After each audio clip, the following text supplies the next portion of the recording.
was chosen to lead the investment bank, and Brian was asked to go to the credit card business in Wilmington. That was a job that he turned down. We were going to potentially leave him. So yes, sir, he was a victim of a merger synergy. So how long did he hold this job of general counsel after it was decided that he had to have that job? I'm not sure the exact name. 44 a couple days? of months, something like that. Yes, sir. So it doesn't strike you as incongruous that you give him a position for 44 days, that holds him onto the company, and then you shuffle him off to where supposedly he didn't want to go to begin with? Again, that's the fragility of an organization that is going through transition, and there was fallout. There were people that left Merrill, that were former Merrill executives that left the combined company, and we were fortunate to have Brian to put him into some of these holes. Mr. Meopoulos, didn't Mr. Moynihan tell you that you were going to be the general counsel of the merged entities? Yes, sir, he did. Did you believe him when he told you that? Yes, I did. Mr. Moynihan, did you tell Mr. Meopoulos that he was going to be the general counsel of the combined units? Yes. And why did you lie to him? At the time, he was the general counsel. He was one of 4 or 5 different people I had working for me, 40,000 associates, and he was the general counsel. And you believed that he was capable of doing the job? Absolutely. So then tell me why it was that a man that you believed to be capable of doing the job got bounced out in the fashion that he did. You know, why did he get fired? Congressman, I know this is difficult, but in the business world this happens. When I took the job to run the Merrill Lynch, combined Bank of America, Merrill Lynch Global Banking Wealth Management, the person who had that job left that day also. We have to make decisions. It's very difficult economic times, and a decision was made to eliminate 10% of the senior executives. And one of the outcomes of that decision was a change between Tim and I. It's not great for people, and I know it's hard to understand if you're outside business, but in these tough times, those are the things that happen. And the fact that it happened just a matter of days after he told Mr. Lewis that, Mr. Price at least, that the MAC wasn't an option, has nothing to do with it. No knowledge that had anything to do with it. My time is up. Very much. I now yield 5 minutes to the gentleman from Louisiana, Mr. Chow. Thank you, Mr. Chairman. And this is my question, I would assume, to the members of the board and maybe even to Mr. Moynihan. I've heard your statement saying how good the acquisition of Merrill Lynch is to Bank of America. My question to you here is, if I were to ask you to compare Bank of America now without the purchase of Merrill Lynch with the Bank of America with the purchase of Merrill Lynch, which of the two would be a stronger institution today? I think from a ability to serve customer standpoint, there's no doubt we're a stronger institution today with the product capabilities we have, not only in the U.S., but around the world to serve customers, whether they're an individual, a small business, a large business, investor across the world. The capabilities we have when you put these two companies together are better than the capabilities either one had before they came here. And do you have, for example, any kind of profit studies with respect to Bank of America without Merrill Lynch and Bank of America with Merrill Lynch? I mean, the eggs are scrambled at this point in terms of the decisions we've made, so it's hard to separate it. But just to give you a sense, the legacy Bank of America investment banking platform would have been, you know, maybe 5, 6 in some businesses and 2 or 3 in other parts of that business. Now we've received the second highest amount of investment banking fees every quarter this year, second to J.P. Morgan and ahead of every other investment banking firm you can name. And so that shows you that the combination together is more than Bank of America had in that business. I could do that and go through every one of the businesses, whether it's the 15,000 financial advisors, whether it's what we have in the sales trading, investment banking capability. It's all that's true, and it happens in every business. We are better now today than we were as 2 separate companies. Now, knowing that a company were to face a loss of billions of dollars, was the $45 billion in TARP money, was that one of the reasons why Bank of America purchased Merrill Lynch? I think you have to separate the TARP money that we received, for lack of better terms, or irrespective of the transaction, would have been the 25, and then we had 20 in connection with the transaction to help handle the losses that Merrill Lynch had in in the fourth quarter 2008, and particularly in the latter half of that. So I think the investment helped stabilize the economy, stabilize the financial system. If Merrill Lynch would have failed, it would have been a complete surprise at that point and would have wreaked damage on the whole system. It would have hurt our company just because we're a participant in the markets. And so I think the Is the answer yes or no? Was it factored in, the $45 billion in TARP money? the $20 billion relates to Merrill Lynch transaction. The other stuff doesn't relate to anything, was done before Merrill Lynch transaction closed. Now, did I hear correctly that you are one of the potential candidates to replace Mr. Ken Lewis pursuant to the questions of Congressman Cummings? I think you heard Mr. Gifford. That's probably not a question for Mr. Moynihan, Congressman Cowell. Well, that would be a question to you, Mr. Gifford. Okay, sir. We are trying, and it's very difficult with the visibility of Bank of America, to keep the selection process confidential. I think for obvious reasons. It's very difficult for us when presumed candidates appear in the press. It makes it difficult for their current jobs. Let me ask you another question. I am trying to say, as I did as best I could to Congressman Cummings, that we are not disclosing publicly those that we are considering. So based on what I've heard so far, you are saying that Mr. Ken Lewis is not doing a very good job? I hope I didn't imply that, sir. If he's not if he were to not do, if he is doing a good job, why would you want to replace him?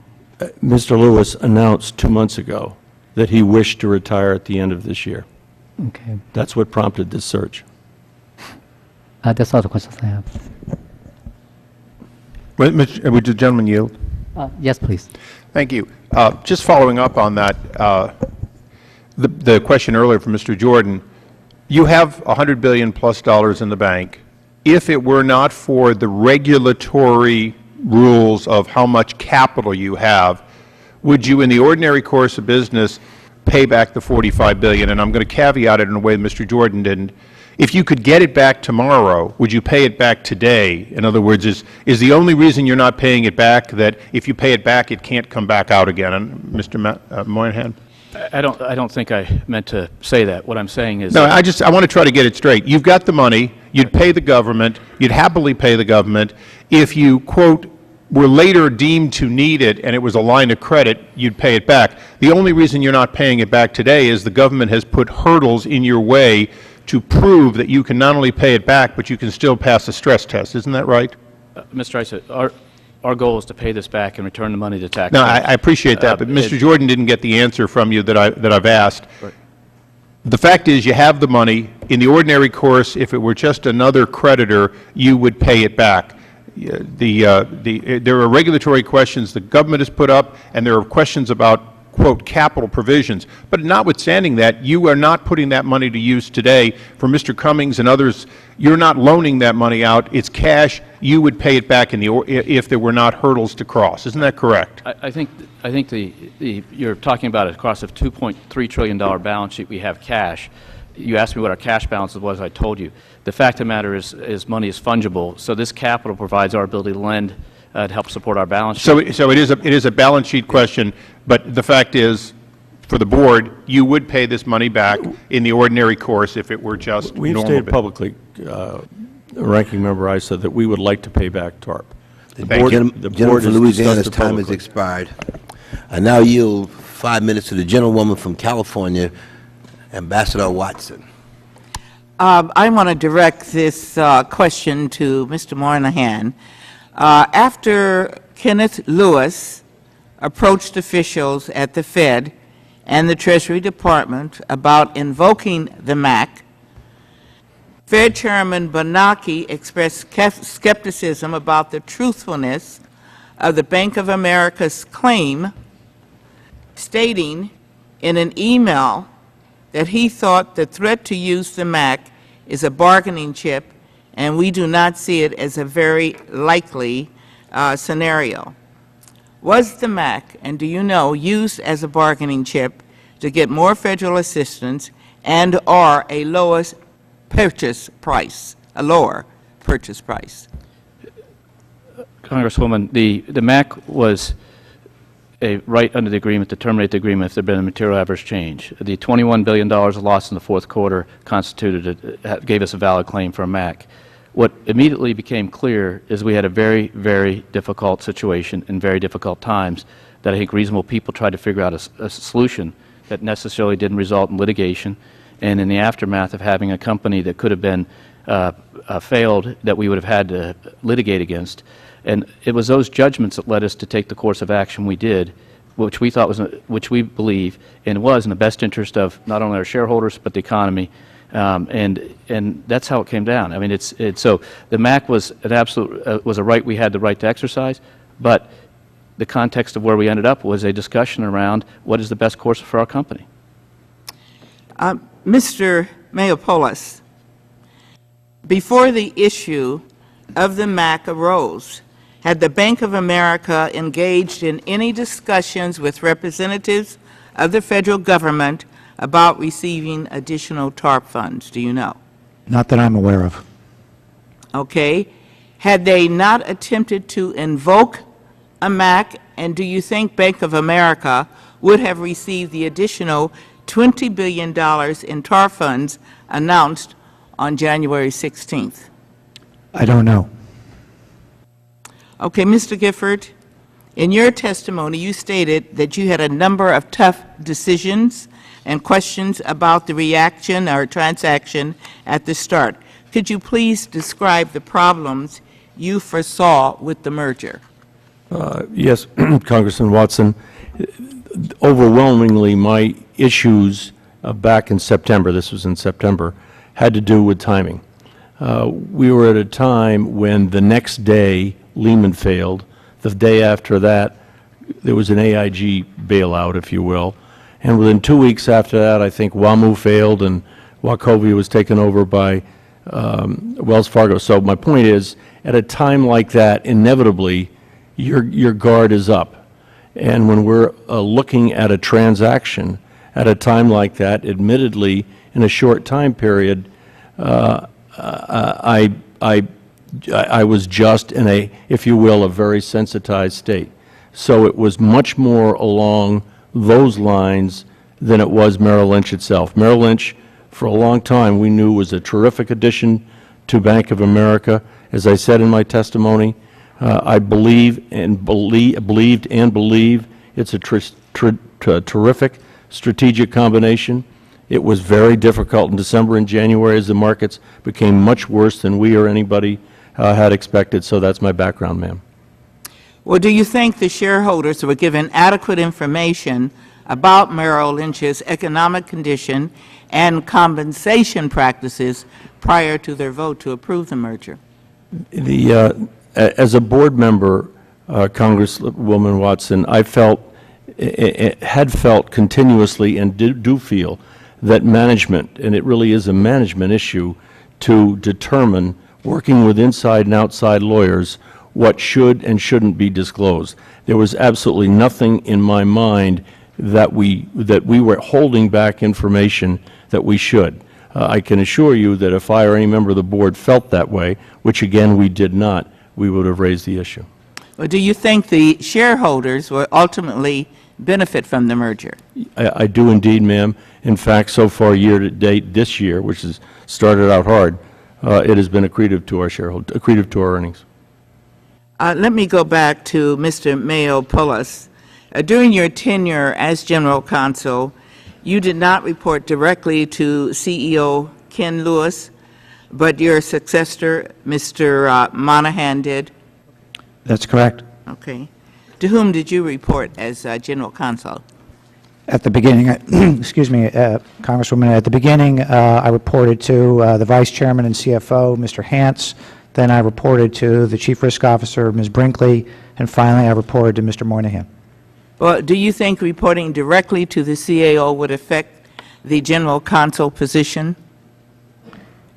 I think that it can affect the General Counsel position.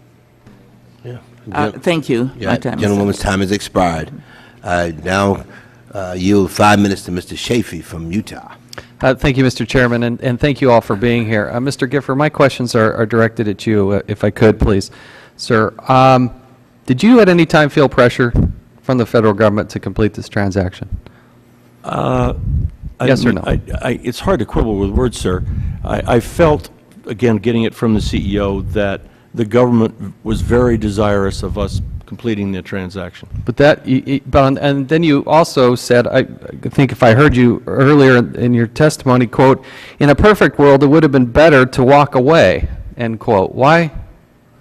If it what was the pressure that was creating this imperfect world that led you to come to a conclusion? Because we had a contract to buy Merrill Lynch. But you could have stepped out of, right? No, with due respect, sir, a material adverse change clause is not straightforward. There have been few material adverse change clauses. I'm not a lawyer, so I could be getting over my head. Neither am I. I'll take that to credit Well, for both of us. that's Yes. helpful to me. Thank you. Have been successful in Delaware court. But the point I want to try to get to is, was the government applying pressure that affected your decision whether or not to move forward with this? And what I have said, and I'm under oath for sure, that for me, the key decision was not the government threatening board seats.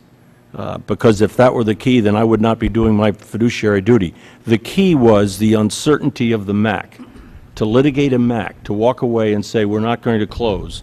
The uncertainty of whether we'd win was a lose-lose for the Bank of America shareholders. If we My time's short, and my apologies for cutting you off, but if we could pull up slide number 7, if we could. Sir, this is my understanding, an email of Wednesday, January 21st. I hope you're familiar with this. Can you just go through who this is to? I can't see And I'd like to know who these people are, their relationship to you, and what they do professionally, starting with Ramsey Trussell.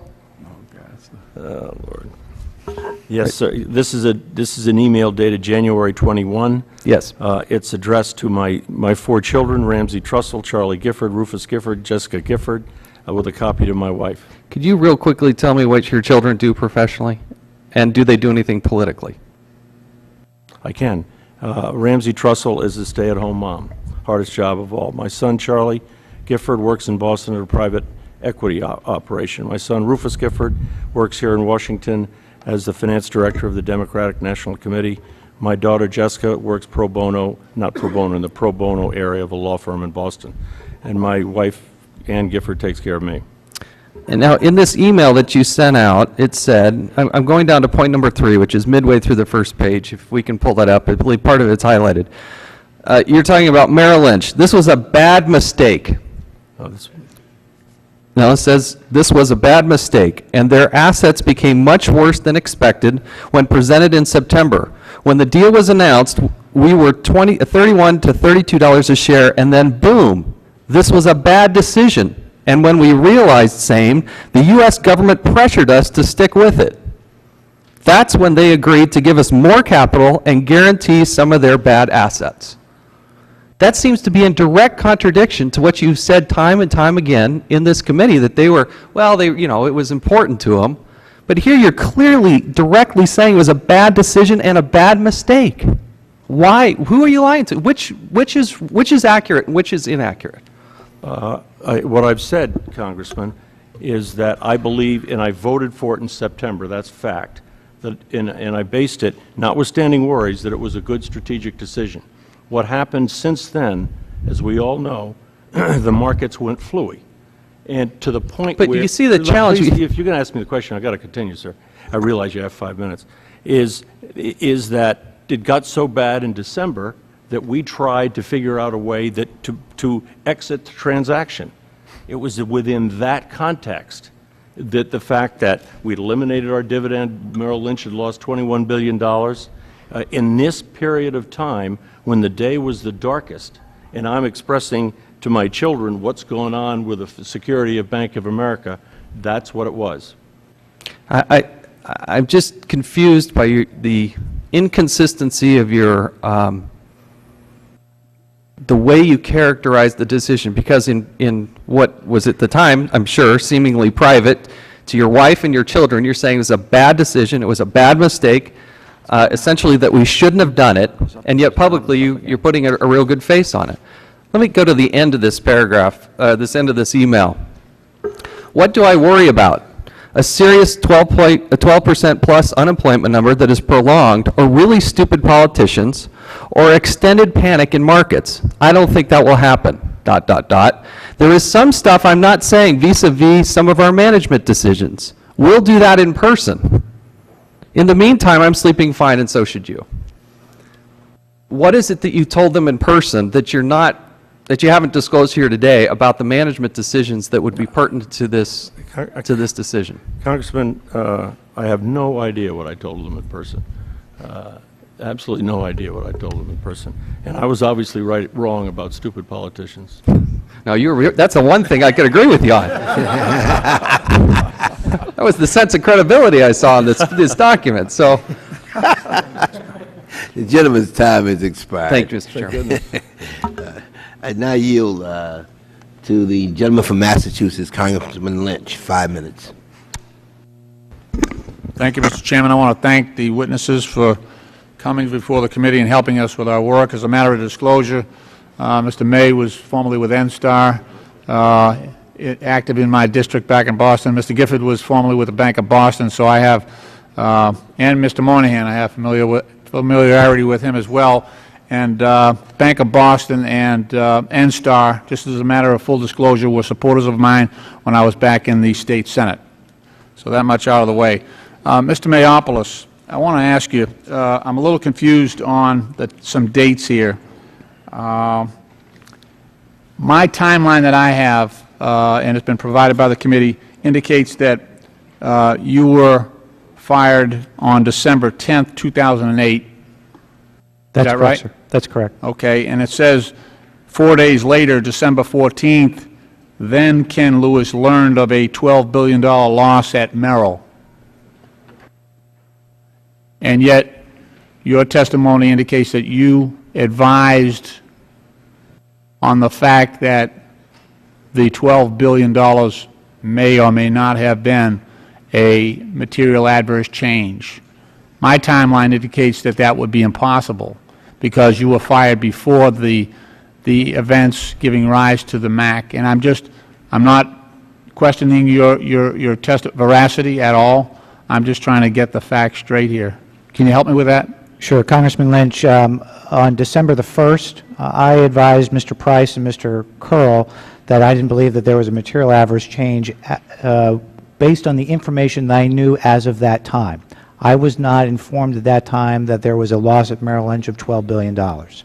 At that time, I understood there was an after-tax projected loss of approximately $5 billion. Right, right.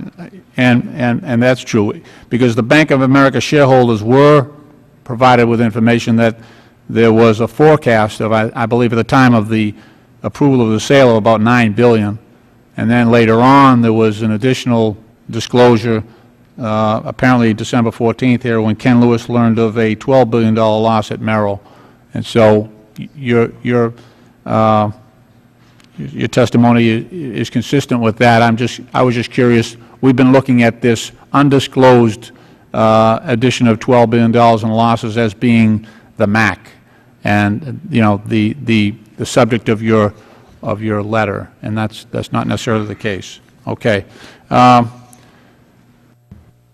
In Ken Lewis's testimony, his deposition at page 84, he indicated that in his conversations with Secretary Paulson, that Secretary Paulson promised to fill the hole. That's a quote. He'll fill the hole that the recent losses of $12 billion had caused after the losses were disclosed.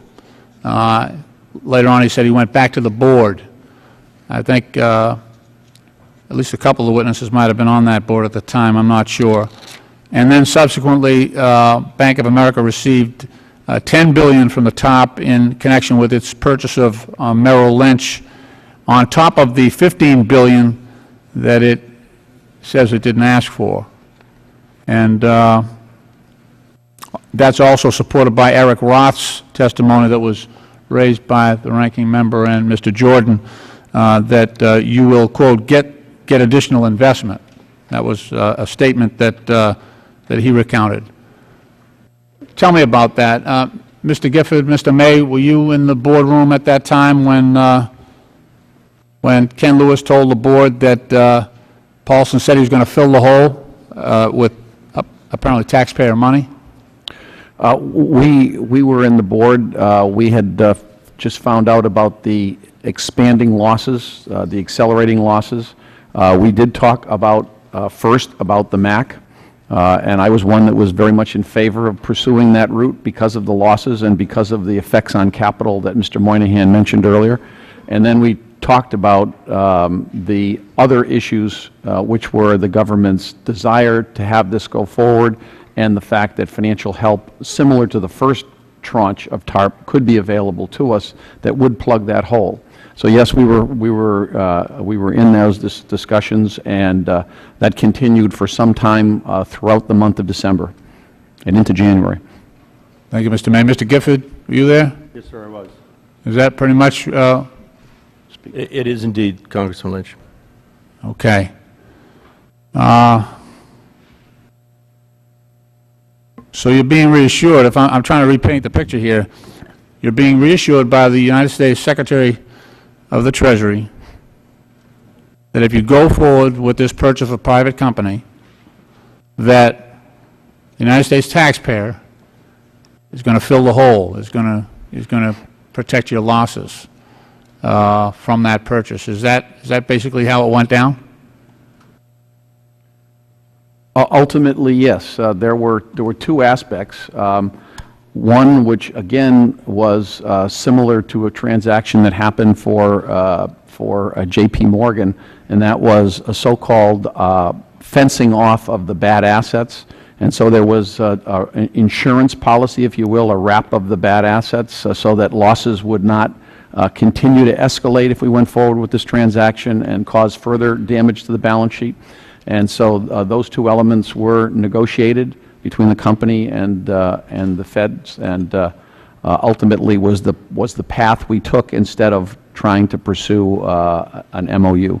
All right. Was there any discussion in that board meeting or thereafter about the advisability of informing the shareholders about, I mean, here you got events that cause you to consider a material adverse change in this huge purchase, which is fairly momentous, and then on the other side of the scale, no one is talking to the shareholders. And I understand that, you know, they had been advised that there were some losses at Merrill, but here you're talking about something on a different magnitude, and I'm just wondering if there were discussions at the board about whether the shareholders should be informed.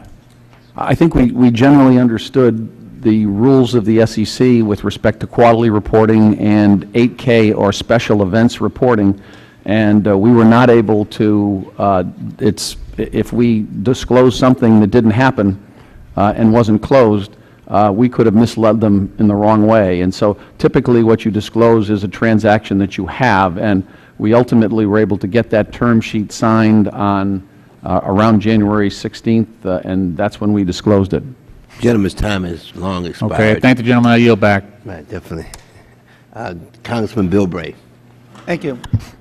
Mr. Moynihan, did the Bank of America pressure its special outside counsel, Wachtell Lipton, to make a case that the firm didn't believe in on the MAC? Wachtell Lipton is, this is what they do in life, and we rely on them as outside counsel. I believe that they were given the facts of the losses that we found out about, as Congressman Lynch talked about, in mid-December, that had moved to $14 billion, or $18 billion pre-tax, and ultimately $21 billion. And they came to the same judgment and advised us that they believed that we had a MAC clause, a valid right to claim under the MAC clause. I think the advice that people look at is these are difficult cases, and they make it clear that as you think about it, you got to balance the potential and success. But the reality was that they gave us the advice, and they were consistent in their advice. So your outside counsel you hired specifically on this issue was not unduly pressured to come up with this answer? I had no knowledge of that or anywhere.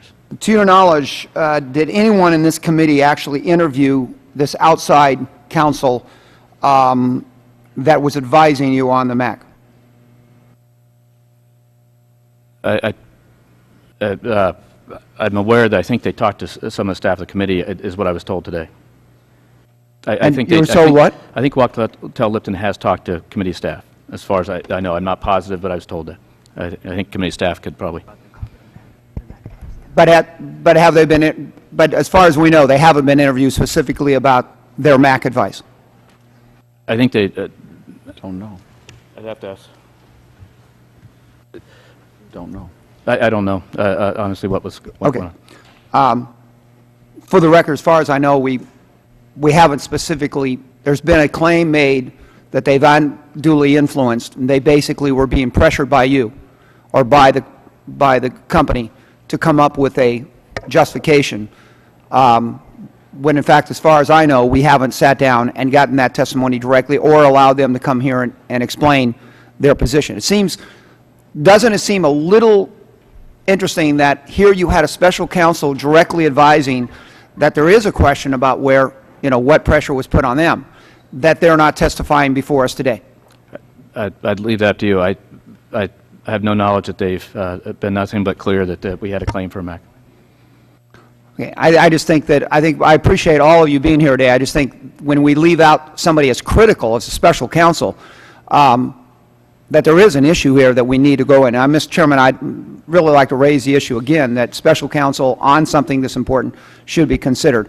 And Mr. Gifford, I understand your concerns as this process. I'll tell you, the testimony we heard from Paulson here in this committee was there wasn't specifically a, you either do this or we'll fire, but there was a statement here that said, if you don't do this and it doesn't work out, they'll be held to be paid. And I think in the jargon of grown individuals, that pretty well indicates that this was expected. The MAC was a very important issue to the government, and they did not want you to execute that MAC. Is that a fair observation? Is that consistent, that testimony consistent with what you observed? It is, sir. Okay. And, Mr. Chairman, I just think that a lot of times nuance and words do matter.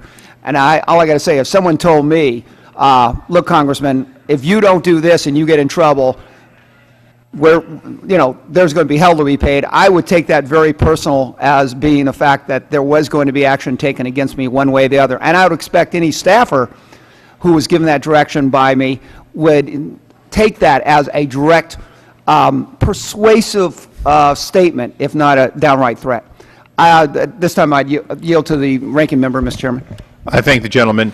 Mr. Gifford, in light of your email, your family personal email that has now come to light, if we asked a question that is a little different, and we danced here for quite a while with Mr. Lewis, the government clearly asserted or intended to assert pressure. You were being pressured by the government is what that says.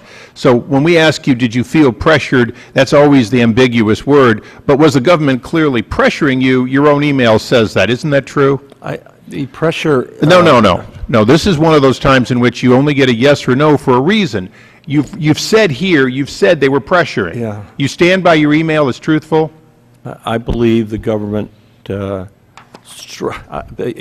got to I'm sorry, sir. I've got to use words that well, do you stand by your email as truthful, sir? I wrote an email to my children trying to explain a certain circumstance in the largest financial holding we have. And words in a private email to your children are probably, I didn't even proofread it, Congressman, to be honest. Wait, I'm giving you an opportunity. You weren't under oath. This committee is giving you an opportunity to say that upon reflection you don't agree with the email you sent, or you stand by it as truthful, and in fact the government was pressuring that the words speak for themselves. I think it is fair to say, as I reflect, that the government pushed us hard to do this deal. If that is interpreted as pressure, sir, then I would interpret that as pressure. Gentleman's time's expired. Thank you, Chairman. The chair recognizes Ms. Norton from the District of Columbia. Thank you, Mr. Chairman. Mr. Gifford, you used what for me in all of these proceedings is the seldom invoked word fiduciary, and therefore I'm much more interested in the role of the boards here. And yet, generally in newspapers and general discussion, the role of boards, it seems to me, has been given too little attention. Would you agree that in our system of corporate governance, the board is where the buck stops? I think the board is the ultimate decider of a corporation. Wouldn't you agree, Mr. May, to that as well? I believe I would. I I'm fascinated by the role of the board. I served on the board of 3 Fortune 500 companies before coming to Congress. I'm trying to put myself in your position given the crisis context in which you were operating. Could I ask each of you, how long were you on the board here? I joined the Bank of America board, Congressman Norton, in 2004. I did also at the same time. Yeah. So you understood the business. You were experienced board members. Could I ask you, prior to Mr. Mayopoulos' termination, what was your opinion of the job he had done as general counsel? I thought he did a fine job as general counsel. I would concur. How did you learn of his termination? As we testified earlier, Congressman, in an email from the Chief Executive Officer on the afternoon of December. So there was no discussion about terminating the general counsel whose reputation with you was solid, no discussion with the board about his termination, but an email informing you of his termination? That's correct. In light of the fact that you had seen no issue or problem with his work, would you ask for an explanation as board members, given the context of a deal going forward at that time? I believe, as I said earlier, we had a context. We had shifting sands, as they say at the time, because of the Merrill merger, and there was dislocation of many executives. Yeah, this was not an issue about Mr. May, performance. I heard that explanation. I heard that explanation, and I can understand that if there's a merger, you don't need two of everything. The context in which my question is addressed is that there's the middle of December, there's a deal in flux, in the middle of a crisis in the United States and a crisis in your company. Don't you think you could have made that change in the usual order of business rather than in the middle of, were you making other such changes in the middle of the deal that wasn't even consummated yet? It was a chief executive officer making a decision on who he wanted on his team, and he was concerned about losing Mr. Moynihan at the time, as we said earlier, and that's the decision he made, and we Losing supported Mr. it. Moynihan, who wasn't even in the position, but had a position in the company. He was in a higher position in the company, one of the key 4 or 5 Had he threatened to executives. leave? We had been notified that afternoon that he was leaving the company, yes. So you believed it was important to change general counsel while you were in the midst of, as board members now, while you're in the midst of this deal because you might otherwise lose Mr. Moynihan, whom you didn't keep for very long. This was Mr. Lewis's decision. I'm asking whether or not, as board members with a fiduciary responsibility to the shareholders, as board members where you yourselves have said the buck stops here, whether or not you inquired in detail as to this huge change in the middle of the deal, or whether you simply accepted, as you said, Mr. May, it's somebody else's decision.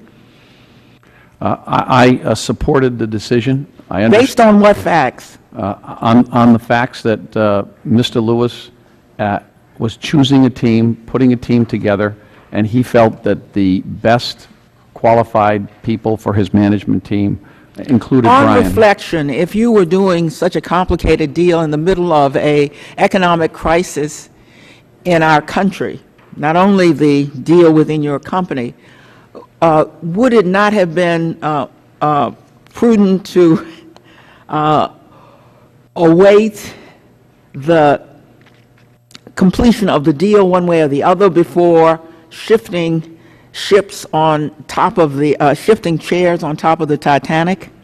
The gentlelady's time has expired, Were but you shifting other the chairs as gentleman well? may answer the question.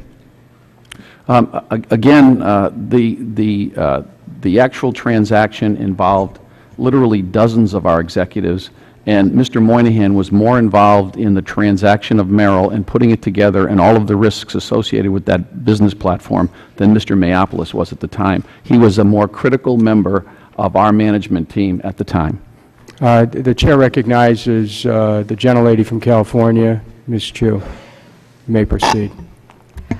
Mr. Moynihan, you highlight the success of the merger, but can you tell us about Bank of America's initial rationale for consummating the deal with Merrill Lynch? Did this rationale change when Bank of America learned of the financial loss at Merrill Lynch? And if the transaction continued to be beneficial, why did Bank of America consider pulling out of the deal? Was this about leveraging the Merrill Lynch losses to renegotiate the purchase price? I think you have to separate, from an operating perspective, the logic that I think that led us to acquire Merrill Lynch in September, to agree to acquire Merrill Lynch, was about the brokerage firm capabilities it gave us, meaning the 15,000 financial advisors, was about the capabilities it gave us in investment banking and the capabilities it gave us in sales trading. Those facts are the same facts that bear today, that we are number one in those businesses in the country and number two in some around the world. Those facts from an operating basis are all true. What we faced late in 2008 was, from a earnings perspective, capital perspective, the situation changed dramatically in the markets in the effects. And after, in the mid-December and out, when the losses became clearer of the amount they were losing, there was a different set of decisions, even with the value of that business as an operating basis, that we had to make to protect our shareholders, and that gave rise to the assertion of the claim for the MAC. Well, again, let me go back to the fact that you focus so much on Bank of America's responsiveness to consumer needs. However, the real focus of this hearing is about the circumstances in which your bank received an additional $20 billion in hard-earned taxpayers' dollars. Can you give specifics on how this additional $20 billion has been disseminated and utilized? Is any of this money going to this year's executive bonuses? The money that was received as part of the Merrill Lynch transaction, which is the hard-earned taxpayer money, was meant to provide the capital that Merrill Lynch had lost in the fourth quarter and to stabilize that platform so it could be acquired. It sits there today as capital in our company. It allows us to provide business and consumer loans, as I stated earlier, so it is put to good use. It is put to good use to make loans. It's put to good use to provide commitments to business and governments in these tough economic times. It's not used to pay bonuses. Will it go in any time in the future for executive bonuses? I think Mr. Lewis would have told you, I think when he was here, if I remember right, or we'd all agree that the idea is we will pay this TARP money back as soon as we can, and it will not be used to pay bonuses. It's my understanding that when you were offered the general counsel position by Ken Lewis, you had not practiced law in over a decade. Why do you think the CEO, Mr. Lewis, gave you this position? And also, why were you asked to report to him directly when the counsels before and after you were not required to report directly to the CEO? I had been reporting to Mr. Lewis continuously since I came in the company, so I think the reporting relationship remained that I had. It wasn't a change. It was a change for the general counsel position, but it was not a change for my reporting relationship. Mr. Lewis asked me to be general counsel, and Mr. May talked a bit about this in terms of how we're changing the company's organizational structure and management in the context of the Merrill Lynch merger and in the context where changes are being made. I accepted the position because it's what the company needed me to do.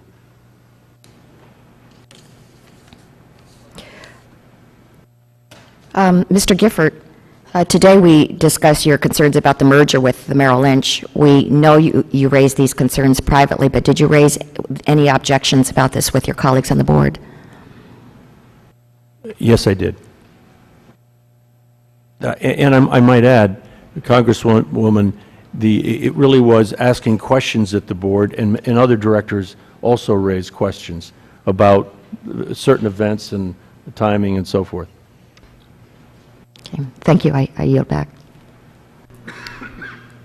Chair recognizes the gentlelady from Ohio, Ms. Capter. You may proceed for 5 minutes. Thank you, Mr. Chairman. Let me just state that as a citizen of our country and a representative from Ohio, the important question to me is for the future, what quality of banker and banking system America should restore to regain prudence and confidence in our marketplace again, and a banking system that is sound. And as I listen to you gentlemen testify, that's the thought that keeps running through my mind. What about the future?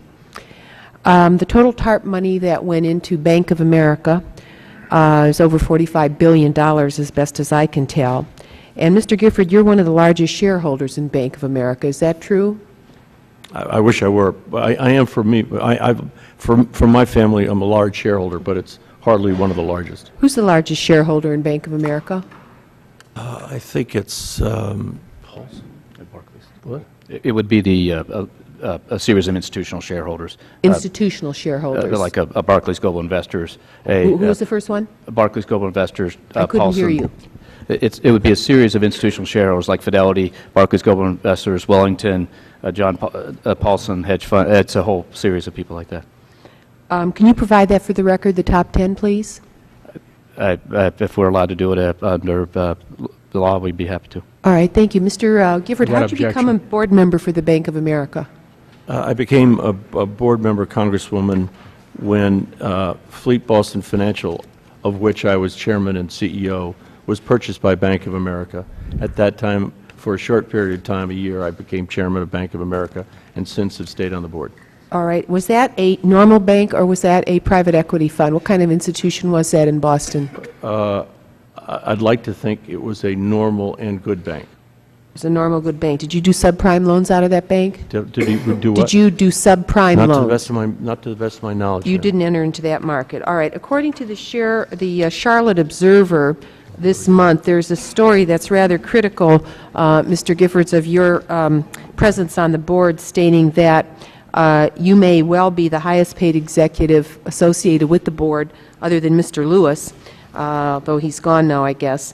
It states in the article that just for your airplane flights, the Bank of America spent $947,682 on those flights on private jets, and another $281,307 to help you pay the accompanying taxes on those.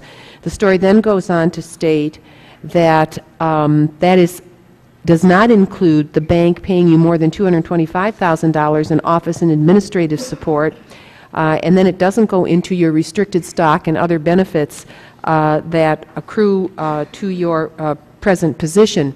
Would you agree with the statement that they make in the article here that you are by far the most highly compensated member of the board?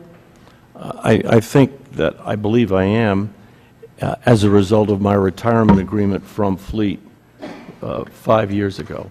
That was a contract, Congresswoman, that was agreed to 5 years ago as part of my retirement for the corporation, retiring early and so forth. It is not part, if you will, directly of my compensation as a board member. My compensation as a board member, excluding my retirement agreement, is the same as every other board member. Well, you know, I looked at a poll yesterday, and it's talking about what the American people think of the country and the direction we're headed.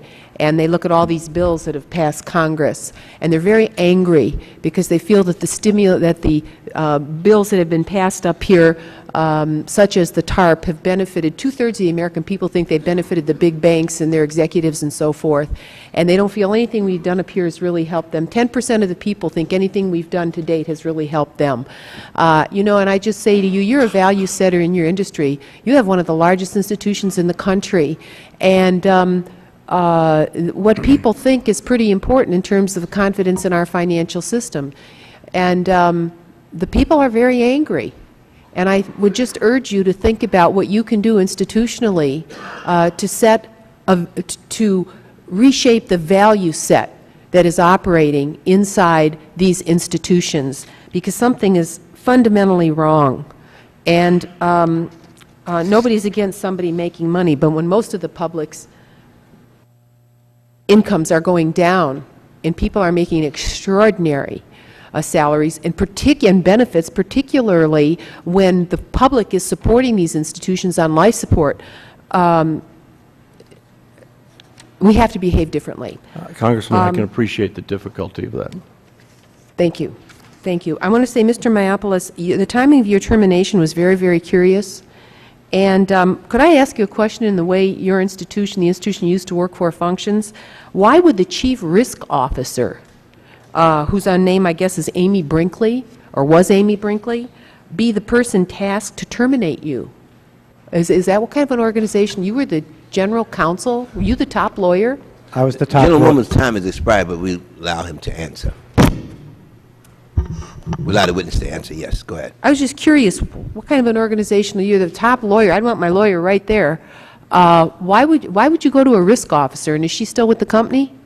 As I understand, she's no longer with the company, and I don't know why she was sent to fire me. And who did she report to? She reported to Mr. Lewis. Gentlewoman's time has Thank you, Mr. definitely Chairman. expired. The gentleman from Virginia, Mr. Connolly. Thank you, Mr. Chairman. Mr. Gifford, and thank you all for being here today. Mr. Gifford, when did you first learn, when did the board first learn that there was a significant hole at Merrill Lynch? Congressman Connolly, we first learned on at the December 9th board meeting that the loss had increased to $9 million. $9 billion. $9 billion. $9 billion. And was that information revealed to shareholders? I don't believe at that time. Is there a reason for that, Mr. Gifford? In circumstances like that, Congressman, we on the board rely on management dealing with lawyers. As you can appreciate, it's pretty complex with SEC laws and so forth as to what should and shouldn't be sent out to our shareholders. Sorry. I'm sorry, Mr. Gifford. Mr. Mayopoulos, I wanted to go to the lawyer. Mr. Mayopoulos, did you advise Mr. Lewis or anybody in senior management that maybe that piece of information needed to be disclosed to shareholders? Well, I also learned at the Bank of Directors Board meeting on December 9 that the projected loss had grown to $9 billion, and I sought to talk to Mr. Price, the CFO, after that meeting. He wasn't available, and I decided I would talk with him the next day, and that day I got fired. You first learned that the loss was about $9 billion at the same time Mr. Gifford did? Yes, sir. When did you first have a conversation with Mr. Lewis or other senior officers of the corporation about possibly invoking the MAC? The only conversation I ever had with senior executives at the company about invoking the MAC or whether it should be invoked was, or could be invoked, was on December the 1st. I can't hear you, sir. December what? December 1. December 1. Why would they be talking about invoking the MAC on December 1 if the information about the extent of the losses of Merrill Lynch was available only 8 days later? Mr. Price did not tell me why he was asking. He just asked me to review with him the terms of the material adverse change clause, how it would be interpreted, and we discussed whether... In retrospect, Mr. Mayopoulos, would a reasonable person perhaps deduct that the reason he initiated that conversation on or about December 1 was, as a matter of fact, he was in possession of the extent of Merrill Lynch's material losses long before December 9th? I don't know what Mr. Price knew at that time.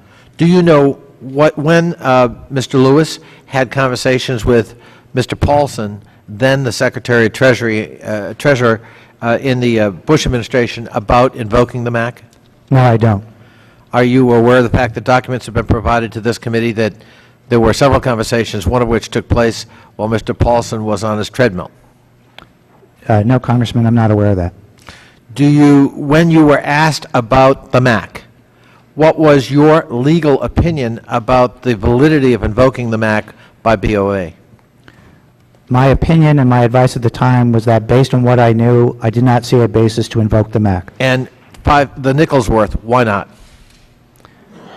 Because there had not been a disproportionate impact on Merrill Lynch that was outsized to the impact on Bank of America and other companies. Mr. Moynihan, and I'm going to ask you to move that microphone close to your mouth because I cannot hear you. Thank you. Why did you have a differing legal opinion about that? I think there's some confusion about the timing from when Tim was general counsel to when I became general counsel, in the sense that when I came into general counsel on December 14th or 15th, we became aware that the losses had now reached $18 billion pre-tax. It was a different set of facts and circumstances than Tim has testified to here today. Faced with that $18 billion pre-tax, which went to $21 billion pre-tax, or basically half the capital of Merrill Lynch, twice the amount it ever earned in its best year. That's when the question of the MAC that I had to address was at $18 billion that moved to $21 billion loss.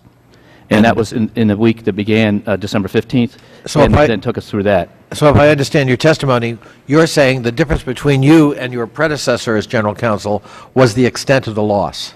The losses have gotten much more dramatically different, and that's been the testimony that you've heard. During the course, in mid to late December, the losses kept getting worse and worse and worse.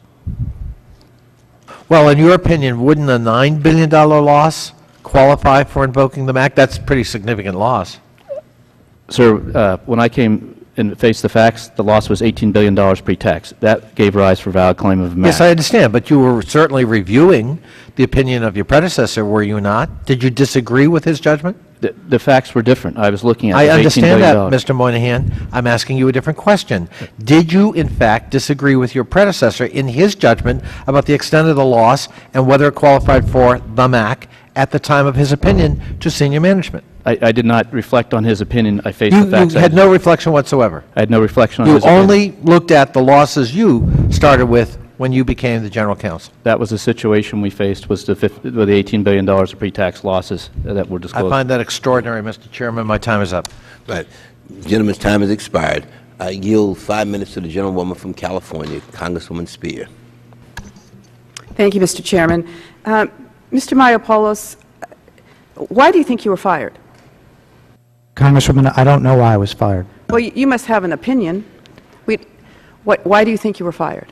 I have speculated about lots of things, but in the end, I don't know why. I wasn't the decision maker. I don't know what considerations went into it, and I don't know. Do you think it was because you offered the opinion that the MAC could not be exercised effectively? I don't know. I wasn't given an explanation. All right. I don't know. Mr. Moynihan, you evidently indicated that you were about to leave the company, based on testimony we heard from Mr. May. So what was your conversation with Mr. Lewis? About what, ma'am? About leaving the company or about the... About leaving the company. Mr. Lewis had asked me to take a job to run the credit card business, which would require a change in location. And having gone through this with our company and predecessor companies, I personally couldn't do it. And it was my decision that because I personally couldn't do it, I made a decision about my potential future with the company. And then I know that may sound different to people outside of a large business like ours, but when you make a decision, you know the ramifications of that decision. So at that point, he said, well, wait a minute, we'll make you general counsel?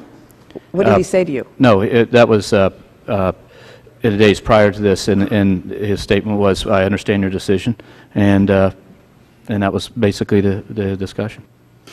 All right. You would, in hindsight now, reflect on the decision to buy Merrill and probably suggest that it was a good decision. Is that true? As I said, the operating business that we have between Merrill Lynch and Bank of America by putting these two companies together is a business which is very good for our customers and could do many things that neither company could do apart. So you made money in the first quarter. Is that true? We made money at Bank of America in the first quarter after that. And the second quarter? Yes. And in the third quarter? We did not make money in the third quarter. Okay, so 2 out of the last 3 quarters you've made money. You paid how much for Merrill Lynch? We issued about 25 to 30% of our stock. The value, I think, was in the $20 billion range at the time. About $20 million. $20 billion, I think. $20 billion, Yeah. excuse me, $20 billion. All right, and then the taxpayers of this country have now given Bank of America about $45 billion, correct? That's correct. So we've almost paid for Merrill 2 times over. The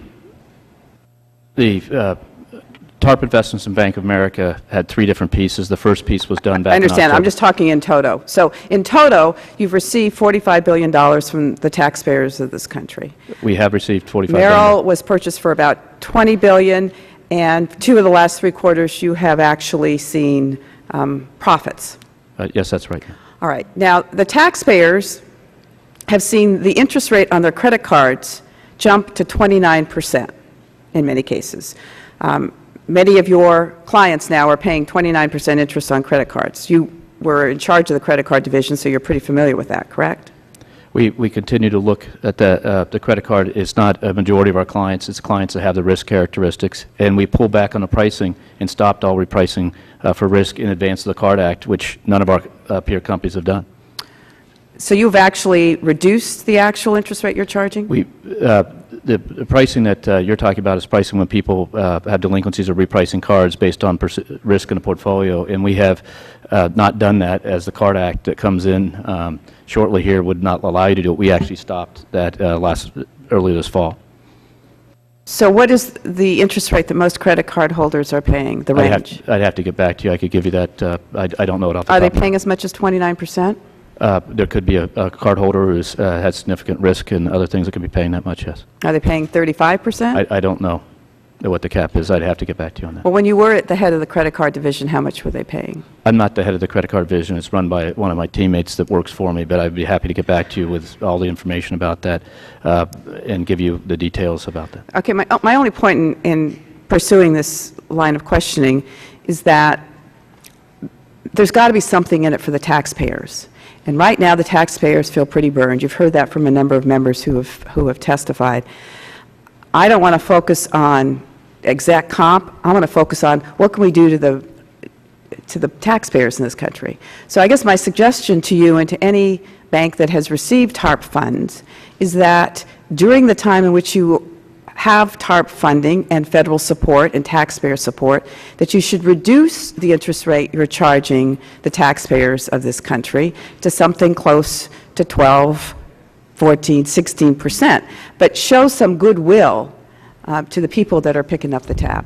My time has expired. Yes, gentlewoman's time has expired. Let me call on the gentleman from Illinois. I'm sorry, from Missouri, Mr. Clay. Thank you, Mr. Chairman.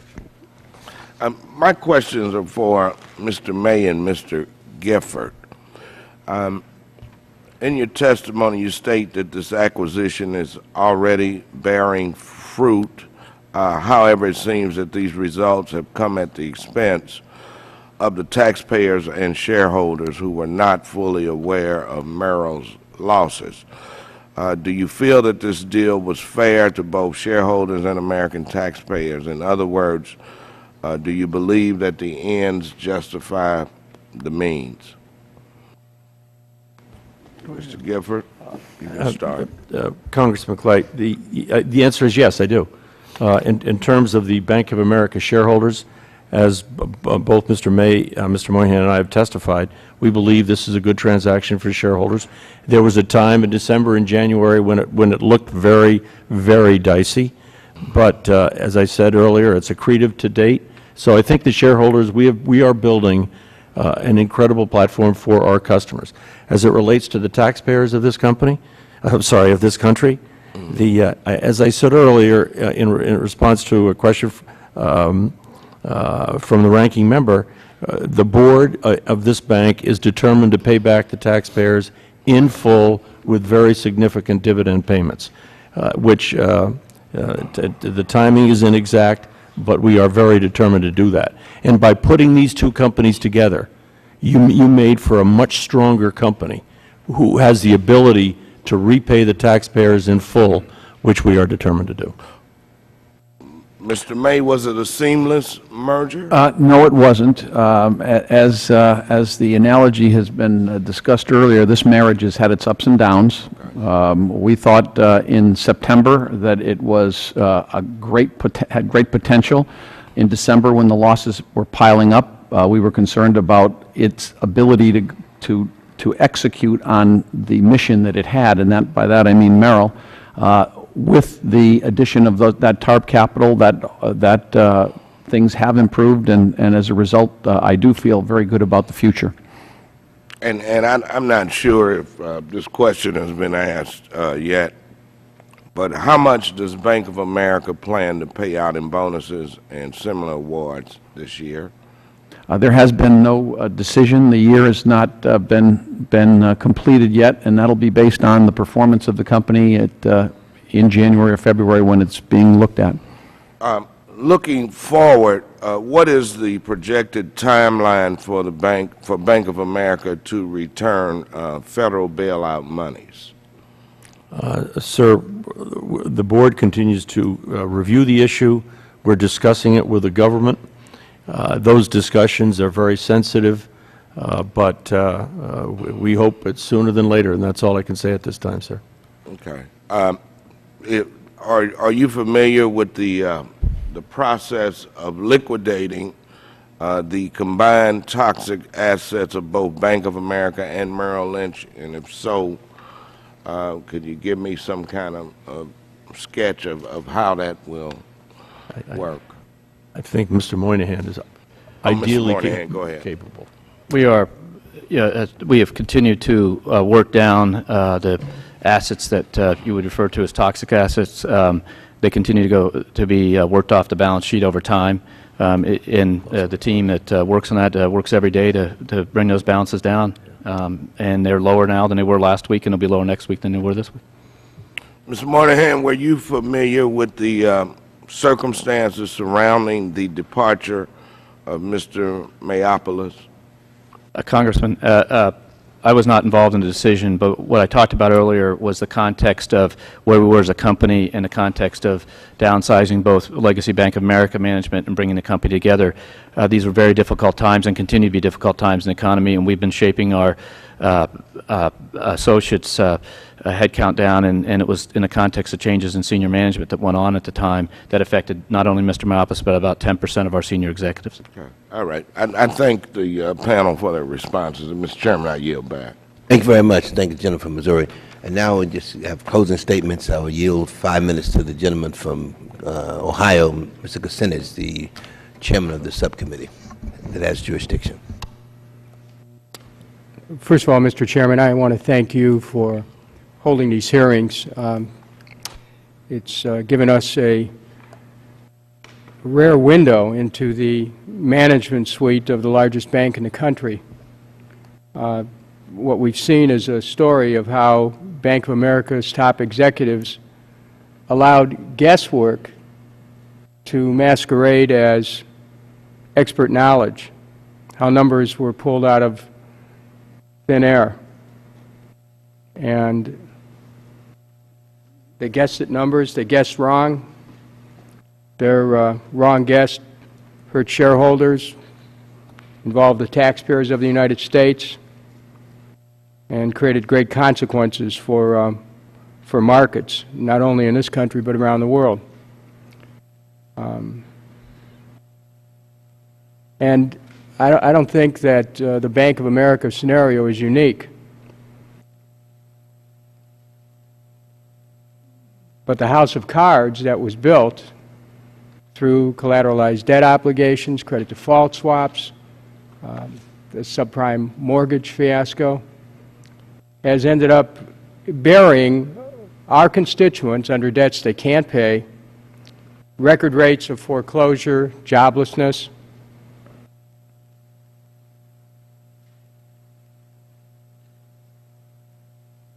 And yet, frankly, it would be wrong to put this all on the Bank of America or to put it all on Wall Street.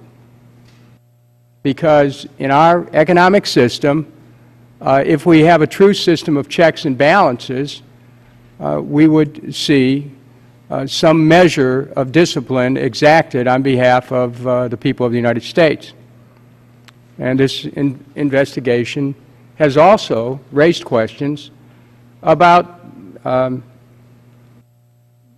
government oversight, about the agencies that are charged with protecting shareholders and protecting taxpayers.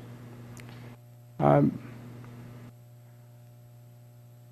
what we've seen, it's not clear there's been any criminal conduct, but it is clear that there has been a lack of fidelity to shareholders and to taxpayers.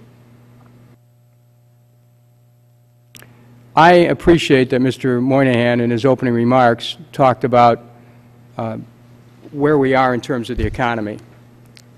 And we need to start looking forward here. We're really at the end of this discussion about who did what to whom.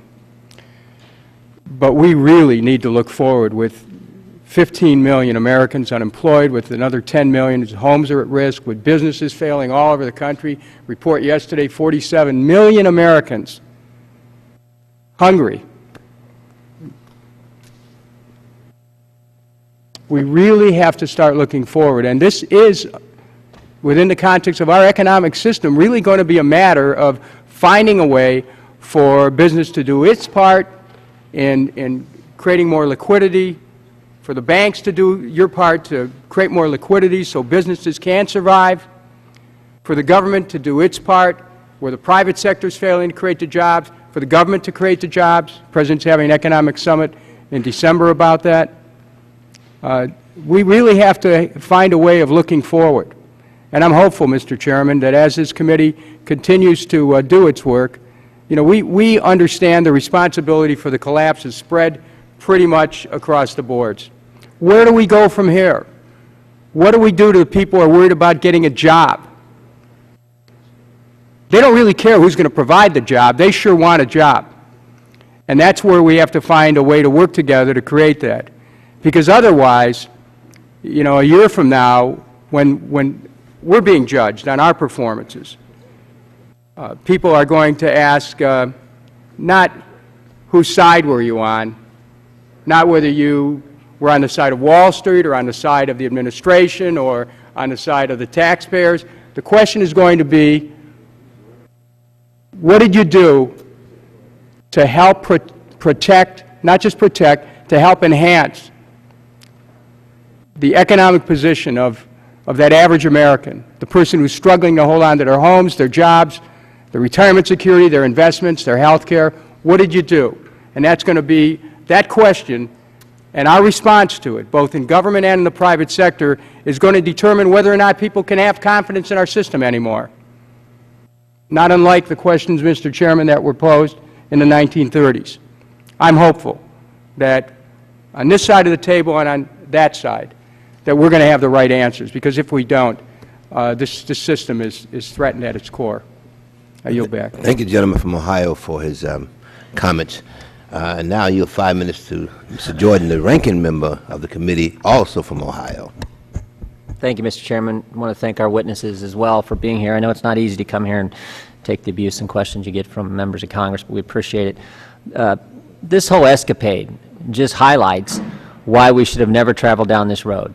This unbelievable path we put the country on with this unprecedented government interference in the private sector is just, this just shows why it's bad.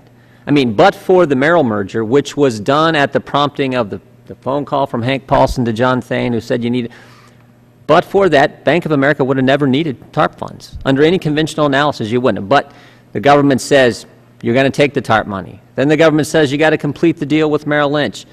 Then the government, based on what we've got here from Mr. Moynihan, basically prohibits you from giving the money back now that you're in a position to return it to the taxpayers. And now we have the amazing thing to me, particularly when you think about this institution, Mr. Chairman. We have a federal government pay-czar telling private American citizens how much money they can make in the United States of America. I mean, think about where we're at, because we started down this trail. That's what troubles me as we go forward. Mr. Kucinich is right. As we move forward, we need to make the right kind of policy decisions across the aisle, but they need to be decisions where we scale back this unbelievable move by the federal government to get involved in the private sector. It is making matters worse. Heck, if big government spending and big government regulation was going to get us out of this mess, we'd have been out of it a long time ago. That's all we've been doing for the last year and a half. It is wrong, and it needs to stop. And this example and these hearings, and I appreciate the chairman having these hearings highlight what's wrong with the path we chose to take. The ranking member Ice and I didn't support the TARP. We thought it was a terrible idea. But this is the move.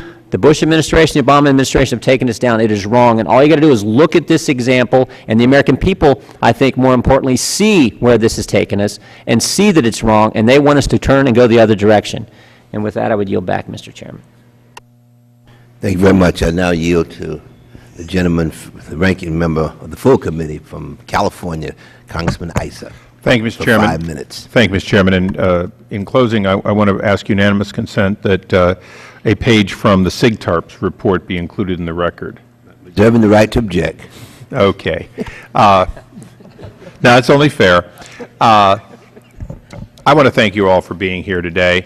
I want to thank the Chairman for considering a document which shows that the only money that was given to Bank of America was the $6.2 billion that Merrill Lynch got, most of which you would not have gotten if we hadn't bailed out AIG at 100 cents on the dollar, and the .8 or $800 million, peanuts really by Washington standards, that B of A got directly.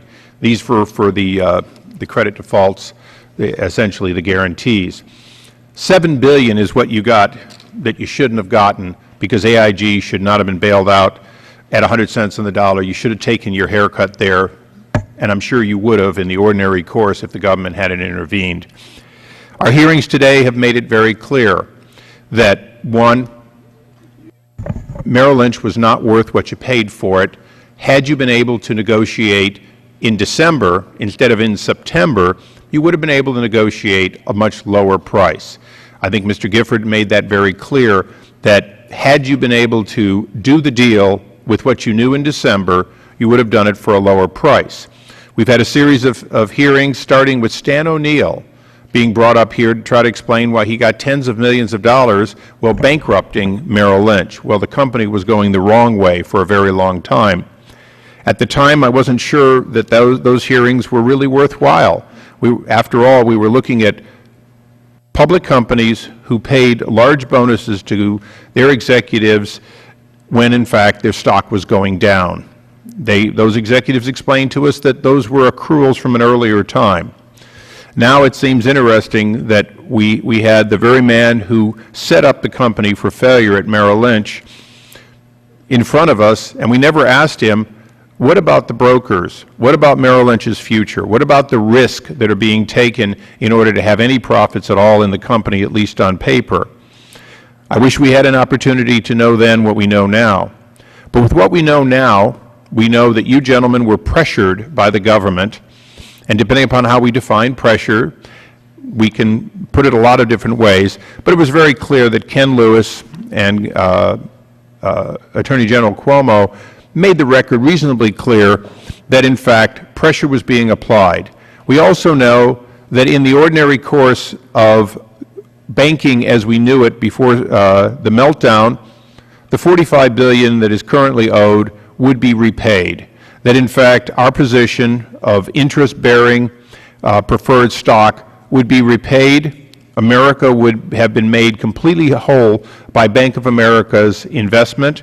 The stockholders of America would get a higher yield than we ordinarily get on money that goes out from the government, far higher than the rate that T-bills pay on our debt. So, to use a term out of the financial services industry, the arbitrage is positive. Bank of America will pay back all of the money that it borrowed during the bailout. Having said that, the legacy of government intervention, and as Mr. Jordan said, one which he and I did not vote for, continues. Long after you are eventually allowed to pay back the $45 billion, we will continue to have people in Egypt and other countries where we've been telling them to privatize their banks for generations and telling them about how government does not create meaningful jobs and that they need to have a vibrant private sector. We'll continue to have those countries ask us, did you really mean it when you said it, and what has changed? So, Mr. Chairman, I look forward to us continuing to look at the AIG bailout, one in which Secretary Geithner, then the head of the New York Fed, appears to have made a decision to pay far more in these guarantees than the current market value. And in fact, the paper which was floating in some cases in the market at far less than 100 cents on the dollar went immediately to gains for those who held the paper.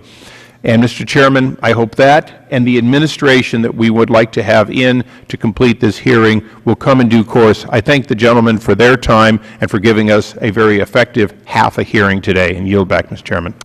Thank you very much. I'd also like to thank the witnesses. Would like to thank all the members for their participation, of course, and the staff for their work as well. Before I begin my final comments, I want to make an observation with regards to Mr. Moopoulos, who was abruptly fired in the middle of this transaction. He does not know why he was fired. His boss, Mr. Moynihan, says he does not know why he was fired. The board members present don't know why he was fired. Either it was divine intervention or someone didn't like his legal advice. Being I'm from Brooklyn, I'm leaning towards that last one. It looks to me like Ken Lewis and others at the company weren't about to tolerate someone who might get in the way of what they had planned to do at this shotgun wedding. The central question of our investigation was, how did Bank of America acquisition of Merrill Lynch, which started out as a deal between two private sector companies, become a $20 billion, B as in boy, federal bailout? After 4 days of hearings, hours of testimony, and a review of 500,000 documents, it looks like the answer is pretty clear. The facts show that Bank of America, one of the largest banks in the United States, was able to manipulate federal regulators to obtain billions of dollars in taxpayer money to help it go through with the deal that it intended to do in any event. In a way, it was quite a feat. Bank of America will probably end up being held in business schools across this country as a result of their innovative approach. While the financial world was crumbling around them, they saw an opportunity to snap up Merrill Lynch, a leading company in the field, and get the taxpayers to bear the risk. This has important implications for public policy and how we approach problems like this in the future. Billions in taxpayers' money were committed in secret. No one outside, a privileged few, knew anything about it until weeks after it was over. That should never happen again. As Congress considers regulatory reform, I think we need to focus on the need to protect consumers and shareholders. Thank you again for being here today. Without objections, I enter this binder into the committee record, and without objections, the committee stands adjourned.